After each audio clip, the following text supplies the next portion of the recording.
Hey everyone, this is Chris back with the Bimmer Barn, and in today's video we're going to be working on my E39 528i, seeing if we can fix the twisted driver's seat issue, and also we're going to go ahead and clean the carpets as well because we're going to have it listed for sale soon, and we want this thing looking absolute mint. So let's go ahead and get right to work.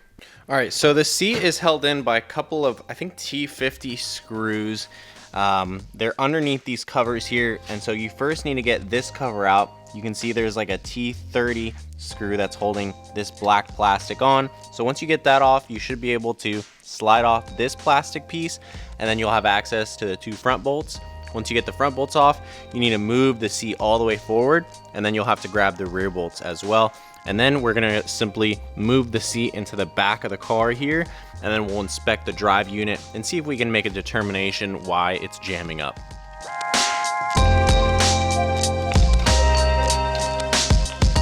And you know what, actually I take back what I said. You don't need to pull off this front cover to get access to the front bolt. You can see it right there. And also one thing is too, the little piece of trim here, I actually grabbed it around the back end here where the seatbelt goes through. There's one little clip to disengage, and then you can just pull it straight out. So now we're gonna go ahead and grab this other cover here to get access to that bolt, and then we'll soon be pulling the seat out.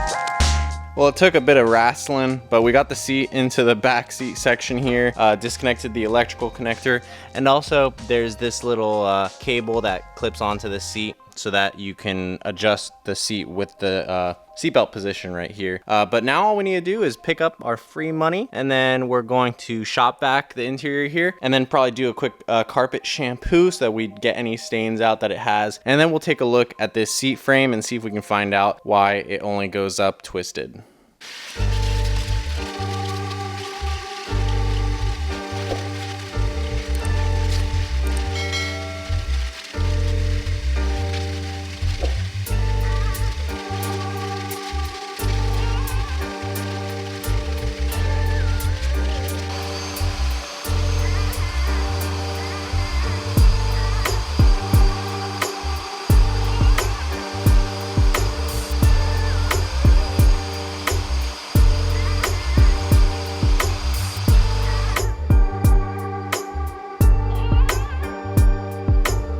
All right, so we've got the floors completely cleaned up and smelling fresh. All we have to do is put this seat back in the position. We're gonna leave it loose, and I'm gonna connect the electrical connector for it and just move the seat up and down and see if I can shove my head under there and find out what the problem is. All right, so I think I found the issue. You see this little gear here? There's a motor at the top, and basically this gear is stationary with the frame rail, and the motor at the top has another gear that winds it and pulls it up or down. So if I go ahead and actuate this thing now, you'll see it goes up and down.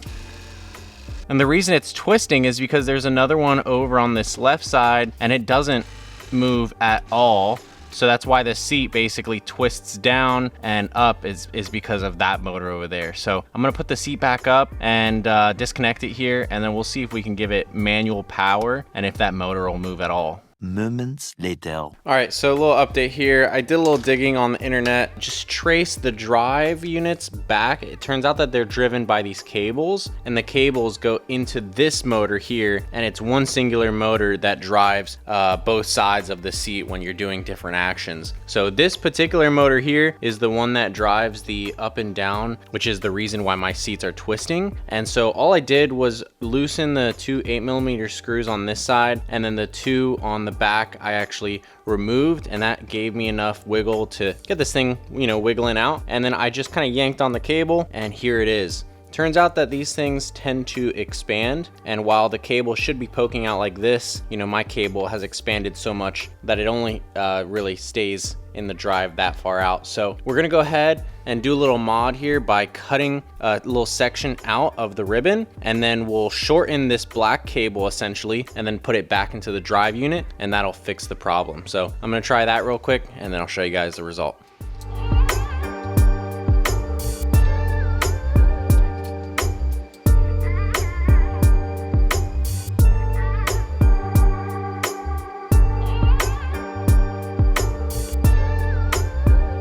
right, so I didn't realize this, but you can actually just slip this cable out, and then all I did was I made a cut in the plastic sheathing about an inch away from the outer connector. And now what I've done is I cut off about a ½ inch off of this side. Like I said, you can remove this. Here, I'll show you, so that you have better access, and just cut right through like ½ inch of material off of this tube, which makes the tube, you know, basically a ½ inch shorter. Now we're gonna go ahead and put that cable back in there, and then put this end on, and then we can go ahead and we're just gonna heat shrink these two ends together so they stick together, and then we'll be able to reinstall it in the motor, and hopefully it works.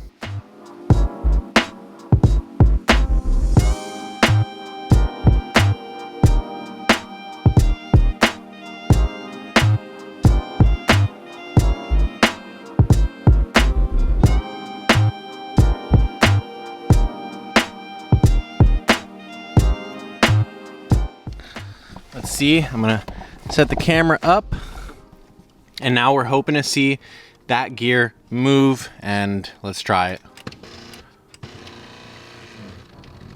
Huh. Dang, it was going down a little bit. It goes up a little bit too. A lot of boring math later. All right, finally, after a lot of fumbling around, I realized that the cable that I was pulling out from the seat to cut and, you know, basically solder and shorten, that was actually the cable for the rear seat adjustment forward and back tilt. So once I realized that, then I just figured out that the front motor, the one at the very top right here, that's the one that controls the 2 gears to bring the back of the seat up and down. So I cut and shortened the correct cable, and now check it out. It actually goes up and down on both sides evenly. So I'm super pleased. I can't believe we fixed that for free.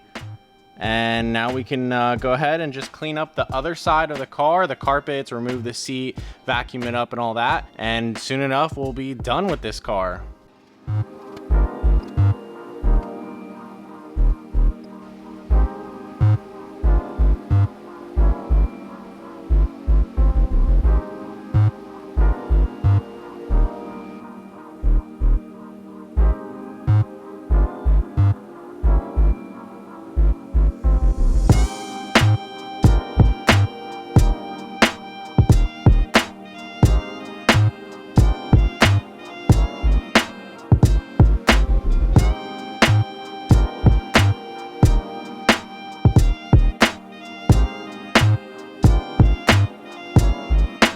By the way, I have to say, if you guys don't have one of these machines, you should probably look into getting one. If you have like more than 2 cars to do a carpet cleaning on, then it's definitely worth it. It's about 150 bucks for this, but you'd usually pay like $60 to rent one from Home Depot. And as you're about to see, it is really good at doing its job. Wow, I'm not sure what that is. Is that Coca-Cola? Is that wine? I don't want to think of anything else or use my imagination. So yeah, now we'll flush the toilet down, and I think we just have a little more cleaning to do. And the last thing that we're gonna clean is these plastic trim covers for the seat rails. They're just kind of dirty, dusty, gross looking. So we're gonna use a little bit of glass cleaner and a goat hair brush and just kind of clean them off, and then we'll reinstall them.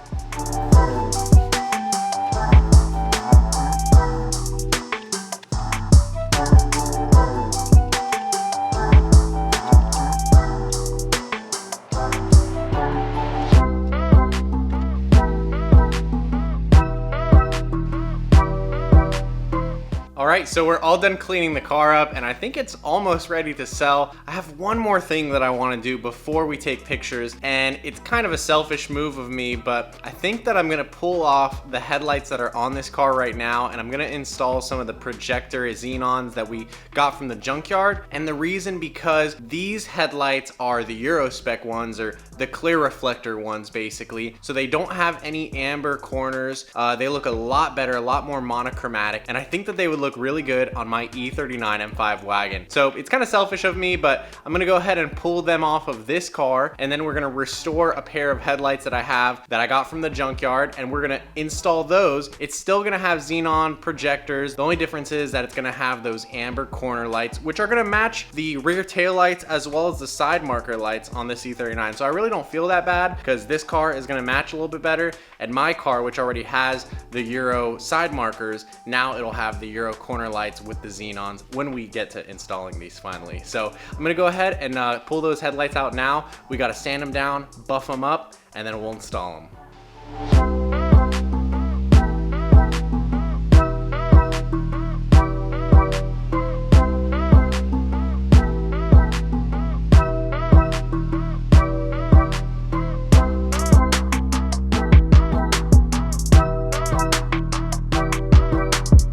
All right, here they are, all polished up, and you can see just how clear they are. And again, this is the amber part that I think is gonna match better with like the side markers as well as the tail lights. So all we have to do, since these are basically the same as the ones in the car already, is unbolt the couple of screws, and then we'll do a quick swap, and then I'll show you guys what it looks like.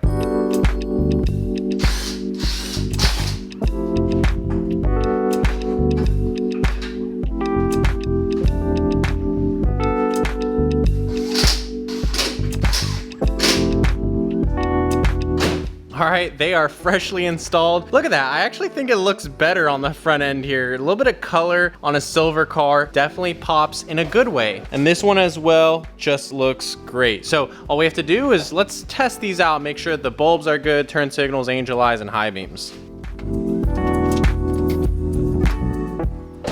Oh my gosh. Oh yeah, looking good. Oh no.